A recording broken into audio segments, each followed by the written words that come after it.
Some viewers may find the following video disturbing. Viewer discretion is advised. Having a form of godliness, but denying the power thereof. From such turn away. For of this sort are they which creep into houses, and lead captive silly women laden with sins, led away with divers lusts, ever learning and never able to come to the knowledge of the truth. Now, by the time we get into the New Testament, that term or that classification of being a Jew based upon their ethnicity evolved into the religion of the Jews. So therefore you have the classification of being an ethnic Jew, but now you just have Jews who call themselves Jews only because of the fact that they're adherents to Judaism, which is why you have Jews all around, these Greek countries in the New Testament, right? You have them in Corinth, you have them in Greece, you have them in Asia Minor. Even though they're not ethnically Jewish, they're proselytes of the Jews. Therefore, they refer to themselves as Jews, not because they're ethnically Jewish, but because they're religiously Jewish. But by the time we get to the New Testament, Jesus Christ dies on the cross. That's not even a thing anymore. Which is why Jesus specifically says they which say they are Jews and are not, but are of the synagogue of Satan.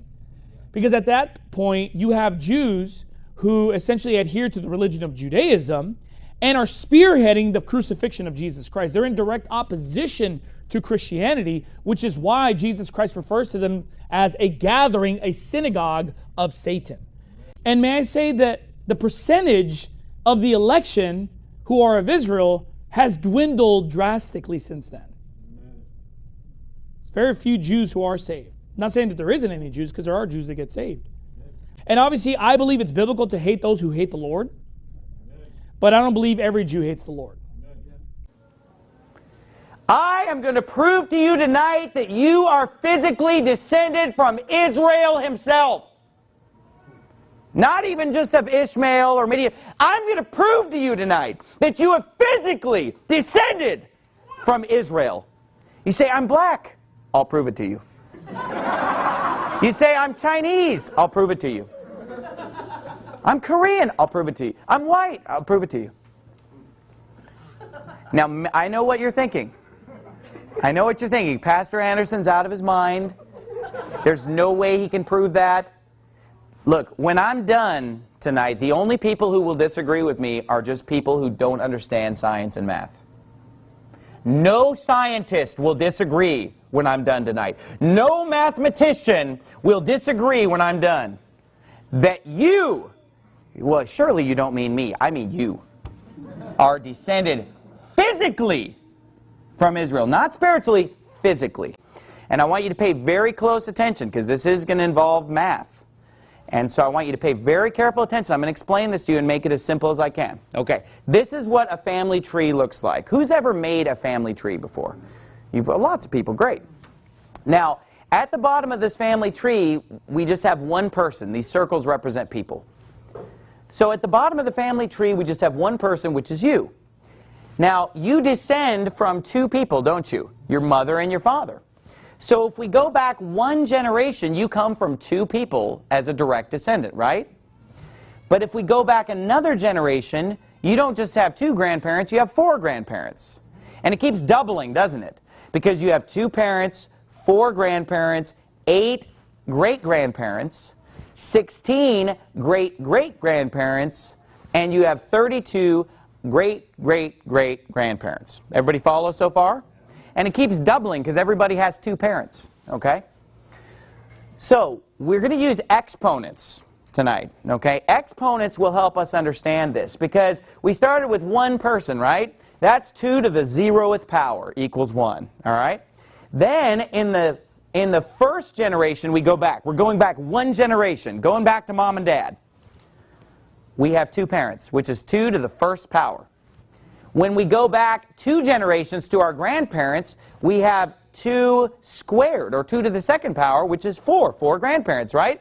If we go back 3 generations, we have 8 great-grandparents. That's 2 to the 3rd power. 4 generations, it's going to be 2 to the 4th power, 16. 2 to the 5th power, 32. 2 to the 6th power, 64. So the number keeps doubling, doesn't it? Now, that means if I were going to do a family tree that went back 5 generations, I would have to have a piece of paper wide enough to where at the top of that paper I'd be able to have 32 people's names, wouldn't I? Because that's how many ancestors I'm going to have directly in that 5th generation.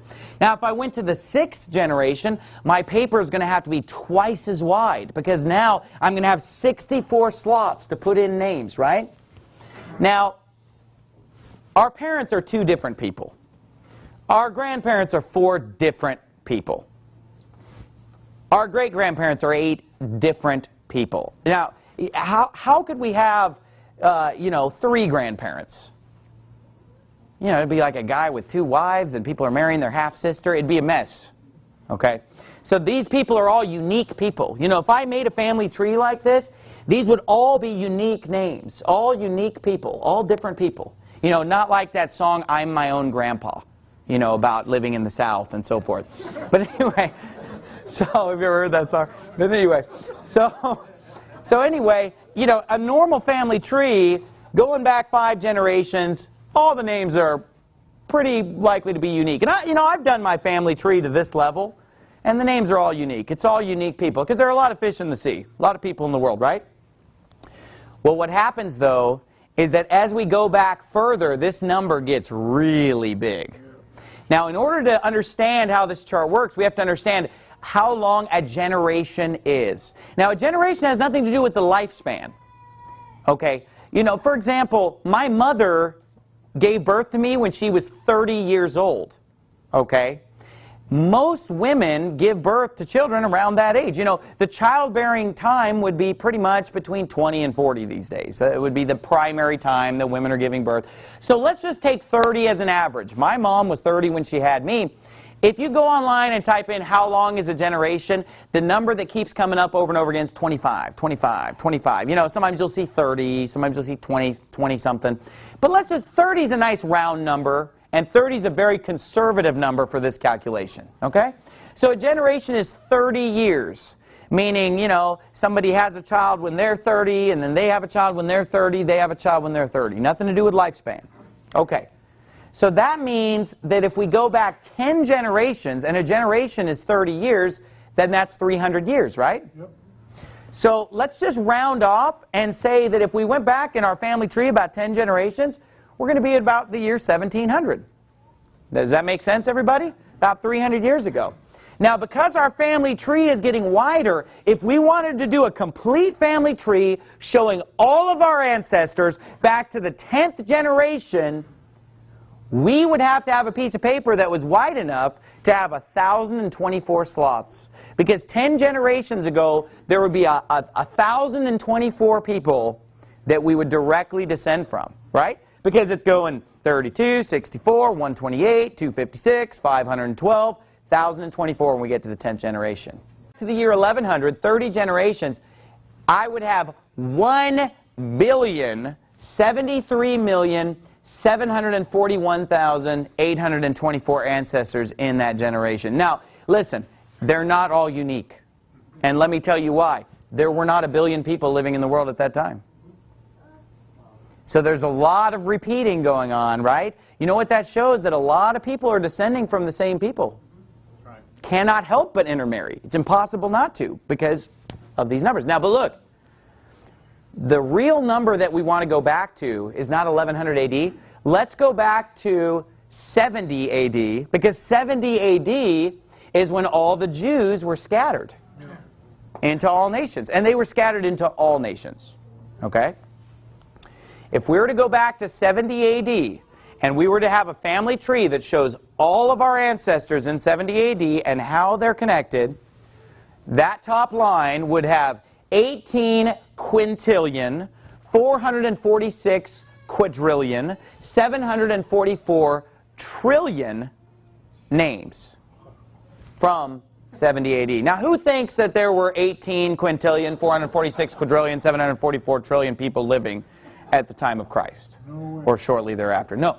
In fact, the approximate population at that time was 200 million on this earth. Okay? Of that 200 million, let's just call 7 or 8 million Jews. You say, I don't like that number. Well, that number's not going to matter in a minute. Okay, so let's just call it 8 million. Okay? So if there are 200 million people on the earth at the time of the temple being destroyed, in 70 AD there are 200 million people on the earth, and about 7 or 8 million of them are Jews, that means if I have an ancestor from that era, there's a 1 in 27 chance that they were of Israel. That's not even counting all the mixing that could have taken place up to that point. But let's just use this number. Let's just say 1 in 27 people living at that time are descendants of Israel. And let's say that, 200 million is the population of the earth. So basically, each of my ancestors has a 1 in 27 chance of being of Israel. Does everybody understand? Okay. How many slots am I filling in on that family tree? 18 quintillion slots, right? So think about this. What if I were buying a lottery ticket, and the odds of that lottery ticket coming up a winner are 1 in 27? Does everybody understand? Because that's the winning ticket that says, you're Jewish, you're of the chosen people, you are of Israel, you are an Israelite indeed. I've got a 1 in 27 chance of pulling that number. Okay. You say, well, Pastor Anderson, if you have a 1 in 27 chance, you're probably not going to win that lottery because you got 26 chances of losing. Okay, but what if I buy 18 quintillion lottery tickets? You got it.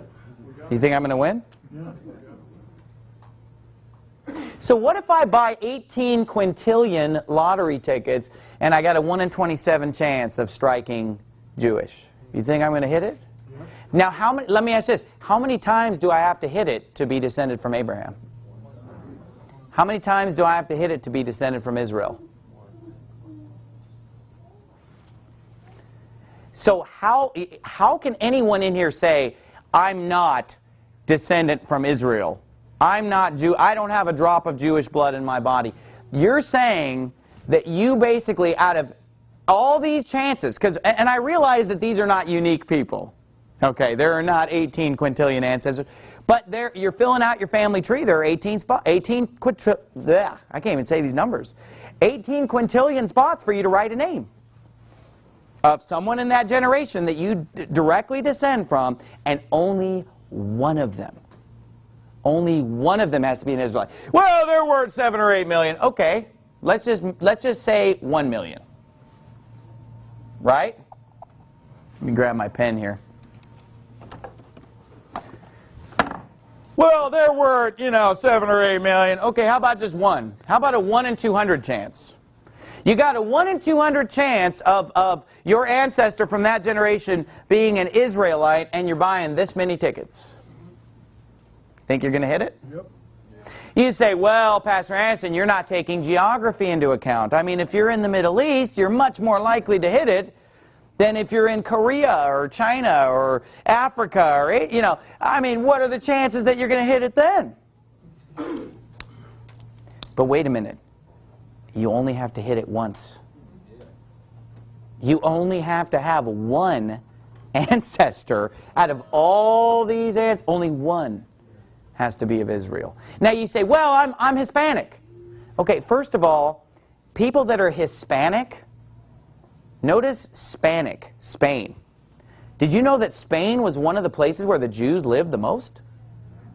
There was a huge Jewish population in Spain until 1492, because in 1492, all of the Jews were forced to either be, in 1492, all of the Jews had to either leave Spain or convert to Catholicism or die. Those are their choices. Well, guess what a lot of them did? Left Spain. A lot of them left Spain, but you know what a lot of them did? Converted to Catholicism. That's why today a huge portion of the Spanish population is directly descended from those Jews. Because a lot of them were the conversos, they converted. I was going to put on the board the chances of you not being an Israelite. It had so many zeros it couldn't fit on the board. This is your chance. It's like you have a 0.000000. It'd be like all over the wall. Like just, these are the chances of you not being of Israel. So you know what it becomes? Just statistically insignificant. Yep.